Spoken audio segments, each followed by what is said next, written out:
Hello and welcome to this pit stop for Chicago 1875, the City of the Big Shoulders, a game by Raymond, Chandler III and Emily R. Deering, published by Quined Games and Parallel Games.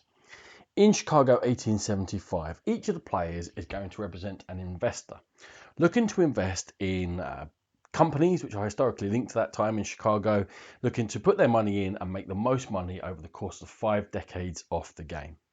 Now, each of those 5 decades is split into 5 phases, and the first phase is the stock phase. And that's how you're going to make most of your money. You're going to buy stocks. The stocks will hopefully go up in value. At the end of the game, you're going to sell all your stocks back to the bank, and that will form the bulk of your scoring. So there are 3 things you can do in the stock phase. The first thing you can do is you can buy a stock. Now, you'll look at the current value of a company. You decide that you like to look at the company, and you will pay however much the value is of that. For example, if I want another stock in this Elgin National Watch Company, I would have to pay $160. And whenever you buy a stock from a company, that money comes from your own personal money. Now, it's important to know the difference. This is part of your score. This is your personal money. And that money will go into the treasury of that particular company, which is available to that company to spend in order to run and become more successful. And whoever is the director of this company is in charge of that budget. It just so happens that we are the director of Elgin National Watch Company, so that's good news. We're going to be able to spend that money hopefully to make more money. Now, I can buy stocks. Hopefully I'll be able to sell stocks as well. I don't like the look of Anglo-American Provision Company. I can sell that. I look at the current value. It's worth 100 money. That comes directly back to me and my personal thing. And every time a stock gets sold, that goes down by 1 value, and that particular stock actually goes into the bank pool, and they look after that, and they'll get all the dividends and everything for that stock from now onwards. The last thing you can do is you can form new companies. The first thing a player has to do in the game is actually form a company. Now, let's say we like the look of forming a meat company, and we wish to make Swift and Company here. What we have to do there is we must set the starting price of the shares between $35 and $60. When we do that, we then get to put 3 times that amount of money into play, into the treasury there, and we get to become the director of that new company, and all the rest of the shares will be in play over here, and it will come into play. It will have a stock price, and it will be on this Steam track, and it is then a going concern for us to spend our workers, in effect our partners, in order to run it. And we can have as many companies as we wish to, as many as we think we can make profitable or otherwise. So in the stock phase, buy, sell, or form a company. Then we go on to the building phase. At the beginning of the game, you're going to get dealt 3. At the end of every round, you'll have 1 left over of these buildings. At the beginning of this phase, everyone's going to get dealt out 2 more, so you've got a hand of 3 buildings, unlocking more worker placement phases here. And then we're going to look at the 3 that we have in our hand. We're going to choose 1 to put into play, 1 to keep, and 1 to throw out of the game.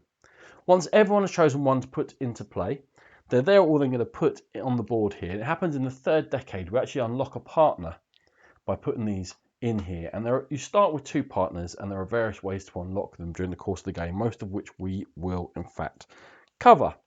And those buildings open up. Now, I said we'll unlock a worker placement space here. These buildings we're building are also all worker placement spaces. And we're going to move on to the next phase here, and that's onto the action phase, where we use our partners, put them into spaces here in just this middle space of the board in order to run our company. Now, in the stock phase, we spent money from our personal treasury. Forget about that now. Whenever we take actions, money will not come out of here. You may get money in because the company is going to have to pay for some of the actions it does. Some of that money goes to the bank, depending upon the action. They've got little icons in here to tell you where the money goes. Some of them are going to pay directly to the player who built the buildings. That's why they're in these rows. So all these are the red buildings that we've built. Anyone uses these, they're probably going to have to pay us. Sometimes the bank is going to have to pay money out. Now, on the odd occasion, they're going to pay it back into the company. If it's broke, you can take these actions here. And that's how money is going to switch between the 3 places within the game. You have to be careful not to get them mixed up. Now, there are exclusive spaces. All the buildings we build are exclusive, and these ones here, and this unlock one are. And these green ones, if you can see that colour around here, are all unlimited, so as many people can go in there as you wish. Right.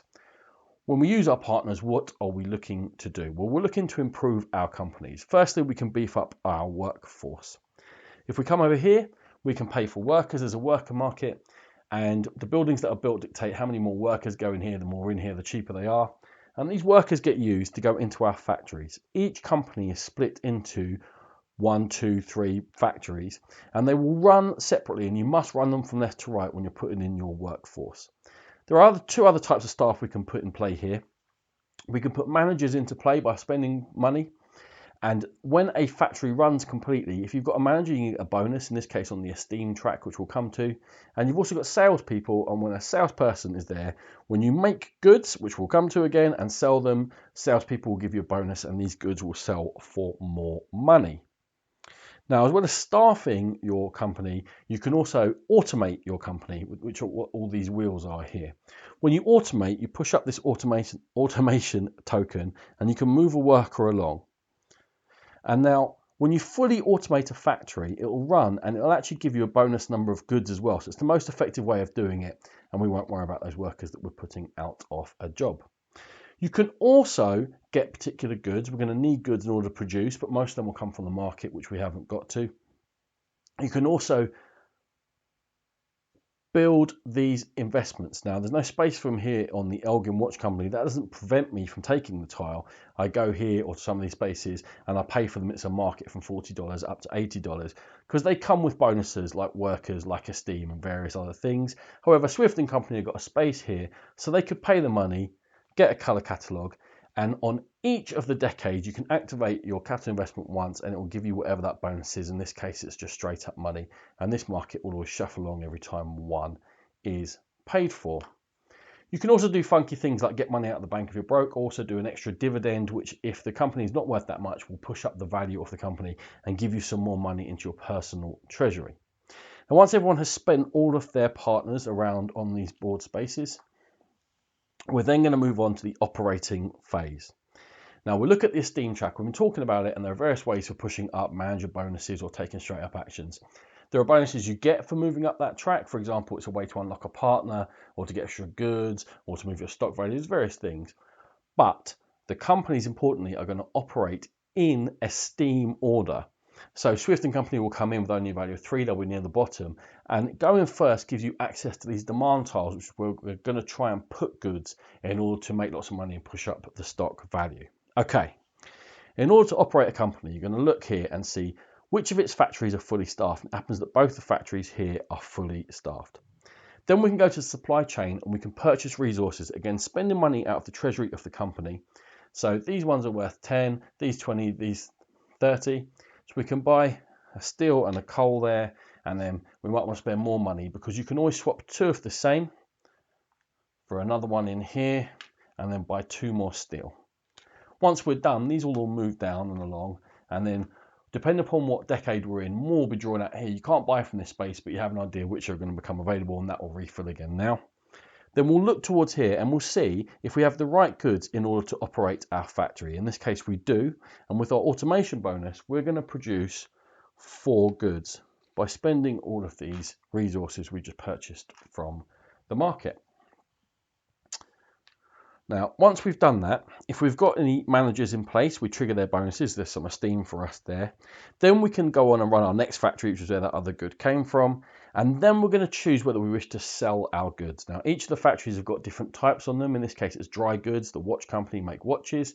We'll look to see what watch demand tiles are in play, and we can choose to fulfill them with our goods. Now, when you're putting these in, you look for the value of each of your goods. In this case, it's a base of 50, but we've got a salesperson, so each of them is worth 60. So when I sell them, I'll add up that that's worth 120. And here we go. I put 2 more on there, and that's $240. Now, if you fulfill completely all the spaces, or the last space on a tile, you're going to get a bonus. This right-hand column is 50, the next one's 20. So that's $290 worth of sales I've done so far, and with 1 more, we'll make it 350.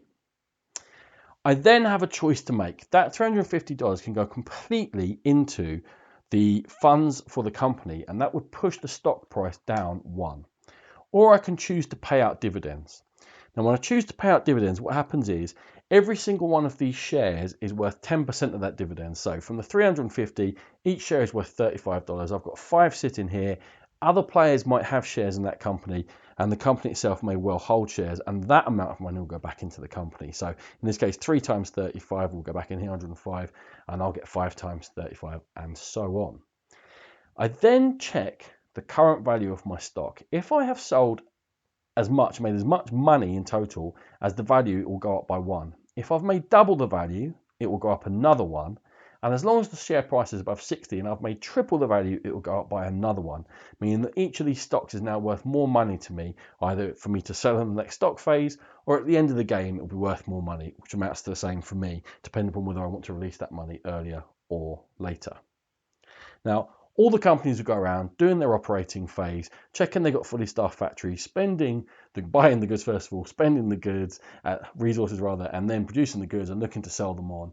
And then we get, at the end of it, the 5th phase is just a cleanup phase in which any of these full up tiles will get replaced. Now, that's a limited stack, and if that ever runs out, well, the amount of demand is going to really reduce, and that represents the beginning of the Great Depression, which is going to have an effect on the economy of the game if it's been a very roaring successful economy. We'll clear out one of these, we'll clear out this market, things will recycle along, we'll move along, we'll do another round of buying, selling, and possibly establishing companies. We'll put out more buildings. We'll put out our partners. We'll run our factories.